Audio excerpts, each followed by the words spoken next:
LeBron James just got sued. Not for a bad business deal, not for a missed endorsement, but for making a fan believe he was retiring. And it all started with a Hennessy commercial. When the King's words became a courtroom battle, Andrew Garcia thought he was witnessing history. The 29-year-old Lakers fan saw LeBron's announcement, titled The Second Decision, and immediately knew what he had to do. He dropped $865.66 on 2 courtside level tickets for March 31st, 2026. Lakers versus Cavaliers. LeBron's final ride in Cleveland. One last bow before the legend walked away. Except LeBron wasn't retiring.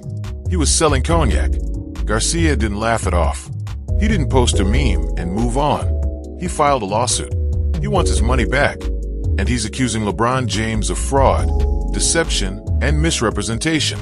The ad that fooled a generation. Here's where it gets messy. LeBron didn't just drop a random Hennessy ad. He called it the second decision. Those 3 words carry weight. The first decision? That was 2010, when LeBron left Cleveland on live television and broke an entire city's heart. It became one of the most controversial moments in sports history. So when LeBron teased a second decision, fans didn't think twice. They assumed the worst, or the inevitable. After 22 seasons, countless injuries, and a Lakers team that's been stuck in mediocrity, it seemed like the perfect time for King James to step down.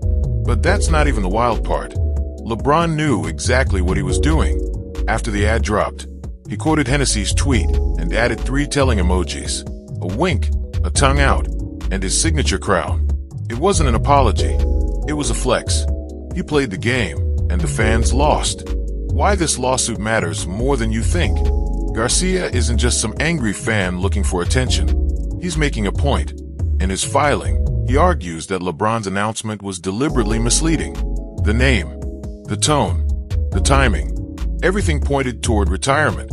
And because of that, Garcia spent nearly $900 on tickets that are now worthless to him. Some fans believe he's overreacting. Others say he has a case. After all, athletes and brands know the power of words. When you're LeBron James, arguably the most famous basketball player alive, you don't accidentally create mass confusion. You either know the impact, or you don't care. And based on those emojis, LeBron knew. The legacy behind the backlash. LeBron is entering his 23rd season, his 8th with the Lakers, and the narrative around him has shifted. He's no longer the unstoppable force who dragged teams to championships. He's dealing with injuries. His explosiveness is fading. The Lakers haven't been past the second round since 2023. They won a bubble championship in 2020, sure.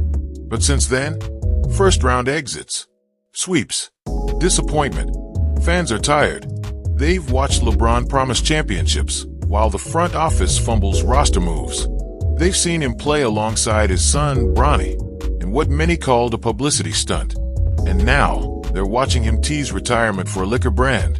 It feels like betrayal, not because LeBron owes them anything, but because the relationship between a legend and his fans is built on trust. And when that trust gets blurred by marketing, people get angry. The question no one's asking: here's what's really at stake. If Garcia wins this lawsuit, it sets a precedent. Athletes and brands would have to be more careful about how they craft announcements. The lines between entertainment, advertisement, and deception would be drawn in court. It could change how stars interact with fans entirely. But if Garcia loses, it sends a different message. That fans are responsible for reading between the lines. That hype is just part of the game. And that LeBron James, or any athlete, can say whatever they want as long as there's a product behind it. What happens next? LeBron hasn't responded to the lawsuit. He hasn't apologized. He hasn't even acknowledged the backlash beyond those 3 emojis. And maybe that's the most telling part. To him, this might just be noise. Another headline in a career full of them. But for Garcia, it's personal. He wanted to see history. Instead, he got a commercial. And now, he's asking a judge to decide whether LeBron crossed a line. The trial is set. The tickets are bought. And the world is watching to see if the king will answer for his second decision. So here's the real question. Did LeBron James deliberately mislead fans to boost a brand deal? Or are people overreacting to a clever marketing campaign? Drop your take in the comments.